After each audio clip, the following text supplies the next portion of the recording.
13. 제왕의 지휘. 식사가 끝나자 피터가 입을 열었다. 지금 아슬라님과 여자아이들은 어딘가 가까운 데 와 있을 거요. 아슬라님이 언제 행동을 개시하실지 우리로서는 알 수 없는 일이요. 분명한 건 그분이 우리 시간이 아니라 그분의 시간에 따라 행동하신다는 거요. 그동안 우리 힘으로 할 수 있는 일은 스스로 해결하길 바라실 겁니다. 캐스피언 왕, 당신 말대로 우리는 미라즈 군대와 정면으로 맞서 싸울 만큼 강하지 못해요. 캐스피언이 대답했다. 제 생각도 그렇습니다, 제왕 폐하. 캐스피언은 피터가 무척이나 마음에 들었지만 말이 잘 나오지 않았다.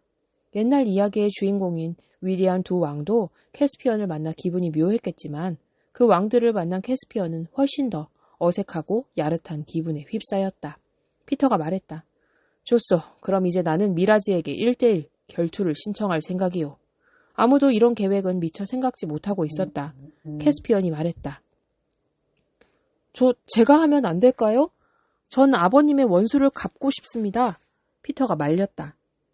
당신은 지금 부상당한 몸이요. 게다가 미라즈가 당신의 도전장을 보면 코드숨을 치지 않겠소? 내 말은 우리는 당신을 왕이요 전사로 인정하지만 미라즈는 어린아이로 취급할 것이란 말이요. 피터 옆에 바짝 붙어 앉아 한시도 눈을 떼지 않던 오소리 트러플 헌터가 말했다. 하지만 폐하, 미라즈가 폐하의 도전장이라고 해서 순순히 받아들일까요? 자기 군대가 더 강하다는 걸 뻔히 알 텐데요. 피터가 말했다. 받아들이지 않기 십상이겠죠. 하지만 가능성은 있습니다. 그리고 만약 미라즈가 거절한다 해도 전령들이 양쪽을 오가느라 하루를 다 소비하게 될 거요. 그때쯤이면 아슬라님이 무슨 행동이든 시작하실지도 모릅니다. 그동안에 난 적어도 전열을 가다듬고 진지를 강화할 수는 있어요. 일단 도전장을 보낼 거요. 지금 당장 도전장을 써야겠소. 박사님, 펜과 잉크가 있습니까? 코넬리우스 박사가 대답했다. 폐하, 학자인 제게 그런 것들이 없을 리 있겠습니까? 잘 됐군요. 부르는 대로 적으세요. 박사가 양피지를 펼친 다음 뿔로 만든 잉크통을 열고 펜을 뾰족하게 다듬은 동안 눈을 반쯤 감은 피터는 몸을 뒤로 젖힌 채 먼 옛날 나니아의 황금시대에 썼던 그런 종류의 글들을 찬찬히 떠올리고 있었다. 마침내 피터가 입을 열었다. 됐어. 자, 준비됐어요, 박사님? 펜에 잉크를 묻히고 기다리는 코넬리우스 박사에게 피터는 다음과 같이 불렀다. 나 피터는 아슬란의 임명과 선출과 법령과 정복에 의한 나니아의 제왕으로서 로온 제도의 황제이자 케어 페러벨의 영주로서 사자의 가장 고귀한 명령을 받드는 기사로서 캐스피언 8세의 아들이며 한때 나니아의 왕의 보호자였으며 지금은 자칭 나니아의 왕으로 행세하고 있는 미라즈에게 인사를 보내노라. 다 썼어요? 박사가 중얼거렸다. 미라즈에게 쉼표, 인사를 보내노라. 네, 폐하. 그럼 단락을 바꿔 다시 시작하세요. 현재 나니아 왕국에서 벌어지고 있는 전쟁으로 생겨날 모든 불편을 피하고 유혈을 막기 위해 캐스피언을 대신하여 그대에게 깨끗한 한판의 결투를 신청하노라. 이는 다음에 나열하는 사항들이 모두 사실임을 영주인 그대에게 입증하려는 것이다. 앞에서 언급한 캐스피언은 짐의 임명과 텔마르의 법에 따른 나니아의 합법적인 국왕이다. 또 그대는 선량한 군주였던 형 캐스피언 9세를 가장 극악무도하고 박사님, 무도라는 말은 절대 빠뜨리지 마세요. 피비린내 나고 폐륜적인 방법으로 살해함과 동시에 앞서 언급한 캐스피언으로부터 나니아의 왕위를 찬탈하는 반역을 2번이나 저질렀다. 그러한 까닭에 짐은 크게 진노하여 앞서 말한 1대1 결투로 영주인 그대의 독재에 도전하노라. 이 서한은 짐의 사랑하는 아우인 에드먼드 왕이 친히 전달할 것이다. 한때 나니아의 왕이었고 등불 황야의 공작이자 서쪽 변방의 백작이며 돌탁자의 고귀한 명령을 수행하는 기사 에드먼드는 앞서 말한 결투와 관련된 상황을 그대와 함께 결정 내리도록 짐에게 모든 권한을 위임받은 인물임을 밝히노라. 나니아 캐스피언 10세 첫해 그린루프 달 12일 아슬란의 언덕에 주둔하고 있는 피터 제왕이 보내노라. 피터는 깊은 한숨을 내쉬며 말했다. 이만하면 됐소. 그런데 에드먼드 왕을 수행할 2사람이 필요한데 둘 중 하나는 거인이면 좋겠군. 캐스피언이 말했다. 거인은 잘 아시겠지만 별로 영리하지 못합니다. 그건 그래요. 하지만 입만 다물고 있으면 거인만큼 강한 인상을 풍기는 이도 없지. 그렇게 되면 거인의 사기도 제법 올라갈 거요. 그런데 다른 한 명은 누가 좋을까? 트럼프킨이 말했다. 맹세컨대 폐하께서 기선을 제압할 만한 인상을 원하신다면 리피치프가 가장 적당합니다. 피터가 웃음을 터뜨렸다. 내가 듣기로는 리프치프가 제격이긴 해요. 체구가 너무 작지만 않다면 말이요. 게다가 그는 코앞에 다가갈 때까지 적들의 눈에도 띄지 않을 거요. 트러플 헌터가 나서 한마디 했다. 폐하, 글렌스톰을 보내시죠. 켄타우로스를 비웃을 자는 아무도 없을 겁니다. 1시간 후 미라즈 군대의 두 영주인 글로젤과 소페스피어는 아침 식사를 끝내고 이를 쑤시면서 야영지를 거닐다가 전에 전투에서 본 적 있는 켄타우로스와 거인 윈블베더가 숲에서 내려오는 것을 발견했다. 그런데 그들 가운데 서서 걸어오는 한 사람은 누군지 도통 알 수가 없었다. 혹시 에드먼드의 학교 친구들이 그 순간 에드먼드를 보았더라도 알아보지 못했기는 마찬가지였을 것이다. 지금 에드먼드는 아슬란을 만났을 때에 아슬란이 불어넣어준 입김 덕택에 당당한 기품이 온몸에 서려있기 때문이다. 글로젤이 말했다. 뭘 하려는 거지? 공격인가? 소페스피언이 말했다. 협상 쪽인 것 같소. 보시오. 푸른 나뭇가지를 들고 있잖소. 항복하러 오는 게 분명해요. 하지만 켄타우로스와 거인 사이에서 걸어오는 자는 전혀 항복하려는 기색이 아닌 것 같소. 저건 누굴까? 캐스피언 녀석은 아닌데. 아니다마다 반역자들이 어디서 끌어들였을지는 모르겠지만 저 사람은 노련한 용사가 틀림없어. 저 사람은 우리끼리니까 하는 얘기지만 미라즈 왕보다 더 왕다워 보이는군. 저 사람이 입고 있는 저 쇠사슬 갑옷 좀 봐요. 우리 대장장이들은 아무도 저렇게 못 만들 거요. 항복이 아니라 결투를 신청하러 왔다는 쪽에 내 얼룩말 포멜리를 걸겠소. 소페스피언이 머리를 갸웃거렸다. 그럼 어떻게 한다? 적들은 지금 우리 소나기 위에 있는데 미라즈가 전투에서 자신의 이점을 내팽개칠 정도로 바보는 아니오. 글로젤이 목소리를 한층 더 낮추며 소곤거렸다. 왕이 결투에 응하도록 할 수도 있소. 조용히 하시오. 저 보초들 귀에 들리지 않도록 조금 옆으로 갑시다. 됐소. 제가 경의 뜻을 옳게 이해한 겁니까? 왕이 그 결투를 받아들인다면 죽이거나 죽임을 당하거나 둘 중 하나겠죠. 소페스피언이 고개를 끄덕였다. 그렇겠죠. 만일 왕이 상대를 죽인다면 이번 싸움은 우리의 승리요. 물론이죠. 하지만 그렇게 되지 않는다면? 만일 그 반대가 되더라도 왕이란 존재 없이도 승리는 가능합니다. 미라즈가 그리 뛰어난 지휘관이 못 된다는 건 말씀 안 드려도 다 아실 테니 말이요. 그러고 나면 우리는 왕 없는 승리자가 되는 것이요. 그 얘기는 경과 나는 왕이 있으나 없으나 손쉽게 이 땅을 손에 넣을 수 있다는 뜻입니까? 글로제리의 표정이 험상궂게 일그러졌다. 잊지 마시오. 맨 처음 미라즈를 왕 위에 올려놓은 건 바로 우리였소. 한데 미라즈가 호의호식해온 지난 세월 동안 우리가 덕본 게 뭐가 있소? 미라즈가 한 번이라도 감사의 표시를 한 적이 있었느냐 말이오. 더 말할 필요 없소. 그런데 왕의 천막에서 누가 우리를 부르러 오고 있군요. 미라즈의 천막으로 간 두 영주는 에드먼드와 두 동행자들이 천막 밖에 앉아 포도주와 케이크를 대접받고 있는 모습을 보았다. 그들은 이미 결투를 청한 상태였고 왕이 그 결투를 심사숙고하는 동안 잠시 물러나 있는 중이었다. 그들을 아주 가까이에서 지켜본 두 텔마르 영주는 셋 다 여간 겁나는 존재가 아니라고 생각했다. 영주들은 안으로 들어가 무장을 푼 모습으로 아침 식사를 끝내고 있는 미라즈를 보았다. 시뻘겋게 달아오른 얼굴에 이맛살을 잔뜩 찌푸린 미라즈는 식탁 너머로 양피지를 내던지며 버럭 소리를 내질렀다. 이거야 참. 시건방진 애송이 조카놈이 보낸 이 젖비린내 나는 글 좀 읽어보시오. 글로젤이 말했다. 아리옵기 황송하오나 전하.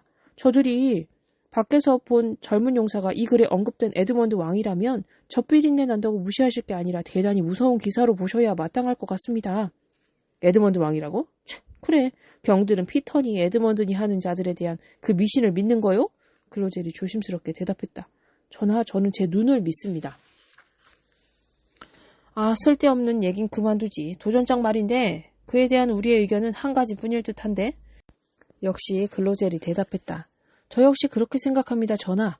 어떻게 말이요? 무슨 일이 있어도 거절하셔야 합니다. 저는 평생 겁쟁이란 소리는 단 한 번도 들어본 적이 없사오나 솔직히 저 젊은이는 전투에서 마주치게 될까봐 두렵습니다. 그리고 만일 10줄 팔고 그렇겠지만 그의 형 피터 제왕이 그보다 더 무서운 존재라면 글쎄요. 전하의 생명을 걸고 그와는 절대 결투하시면 안 됩니다. 미라즈가 소리쳤다. 제기랄. 내가 원한 건 그따위 조언이 아니오. 겨우 내가 피터라는 작자를 두려워해야 하는지 아닌지를 물은 줄 아시오? 내가 그를 겁낸다고 생각하오? 나는 당신이 이 문제를 놓고 어떤 대책을 세울지 알고 싶었소. 전략상 우리가 훨씬 우세한데도 과연 모험을 감행해야 하는지 말이오. 전하, 그에 대한 제 대답은 오직 하나뿐입니다. 어쨌든 무조건 이 도전을 거절해야 한다는 겁니다. 저 낯선 기사의 얼굴은 죽음을 부르고 있습니다. 이제 미라즈는 정말로 화가 머리끝까지 치밀어 오른 상태였다. 또 그 소리! 당신은 지금 나를 당신같이 지독한 겁쟁이로 만들려는 거요? 글로젤이 무뚝뚝하게 대꾸했다. 전하께서 좋으실 대로 말씀하십시오. 글로젤, 저 꼭 노파처럼 말하는군. 소페스피언경, 당신은 뭐라고 할 참인가? 전하, 도전에 응하지 마십시오. 전하께서 대책만 잘 세우신다면 이 모든 일이 순조롭게 풀릴 것입니다. 그 대책은 전하의 명령이나 용맹심에 전혀 손상을 가하지 않고 거절할 아주 그럴듯한 명분을 마련해 줄 테니까요. 미라즈가 자리에서 벌떡 일어서며 소리쳤다. 맙소사! 오늘은 당신까지 정신이 나갔소? 당신 생각엔 내가 거절할 명분이나 찾고 있는 것 같소? 그런 소리나 하려고는 차라리 이 자리에서 아예 날 겁쟁이라 부르시오. 두 영주는 얘기가 자기들 뜻대로 잘 진행되고 있었기 때문에 아무 대꾸도 하지 않았다. 미라즈는 금방이라도 눈이 튀어나올 듯 그들을 뚫어지게 노려보더니 입을 열었다. 알마나오. 당신들은 토끼만큼이나 겁이 많지. 뻔뻔스럽게도 자기들 기준에 맞춰 내 마음을 멋대로 상상하다니. 뭐 거절할 이유? 싸움을 피할 변명이라니. 당신들도 군인이요? 그러고도 당신들이 텔마르 사람이요? 당신들도 사나이요? 만일 내가 도전을 거절한다면 당신들은 날 겁쟁이로 몰아붙이고 다른 이들한테 그렇게 떠벌리고 다니겠지? 안 그렇소? 글로젤이 말했다. 전하 같은 연세에 한창 젊은 대전사와의 결투를 거절한다고 해서 다른 현명한 병사들이 전하를 겁쟁이라고 부르진 않을 겁니다. 미라즈가 버럭 고함을 쳤다. 그럼 내가 비겁자일 뿐만 아니라 무덤 속에 한쪽 발까지 넣고 있는 노망난 늙은이란 말이요? 내가 경들에게 해줄 말이 있소. 당신들은 아녀자 같은 조언으로 당신들의 의도와 정반대되는 결과를 낳았소. 처음엔 나도 그 결투를 거절할 작정이었지만 이젠 받아들이겠소. 알겠소? 난 받아들이겠단 말이오. 마법인지 반역인지가 당신들의 간담을 서늘케 했다고 해서 나까지 명예를 더럽힐 순 없지. 글로젤이 입을 열었다. 저희들이 전하께 간청하옵건데 미라즈는 글로젤의 말을 다 듣지도 않은 채 천막 밖으로 획 나가버렸고 두 영주는 미라즈가 에드먼드에게 결투를 받아들이겠노라고 고래고래 고함치는 소리를 들을 수 있었다. 두 영제는 서로 마주보며 소리 죽여 킬킬거렸다. 글로젤이 말했다. 난 그 성질을 적당히 건드리면 그렇게 나오리라는 것을 알고 있었소. 하지만 내게 겁쟁이라고 한 일은 절대로 잊지 않을 거요. 꼭 안갚음하고 말겠소. 그 소식이 모든 창조물들에게 전해지자 아슬란의 언덕에서는 일대 소동이 벌어졌다. 에드먼드는 미라즈 군대의 지휘관 한두 명과 함께 결투 장소를 정한 뒤 그 주변에 말뚝을 박고 밧줄을 쳐놓았다.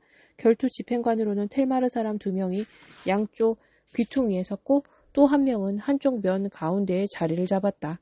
나머지 두 귀퉁이와 남은 한쪽 면에 서게 될 3명의 집행관은 피터 제왕에 배치하도록 했다. 피터가 캐스피언을 불러 이 결투의 목적은 왕위에 대한 캐스피언의 권리를 되찾기 위한 것이므로 캐스피언은 집행관이 될 수 없다고 설명하고 있는데 갑자기 어디선가 굵직하고 나른한 목소리가 끼어들었다. 폐하, 부디. 피터가 돌아보니 배불뚝이 곰들 중에서 가장 나이 많은 곰이 서 있었다. 모쪼록 부탁드립니다. 저는 곰입니다.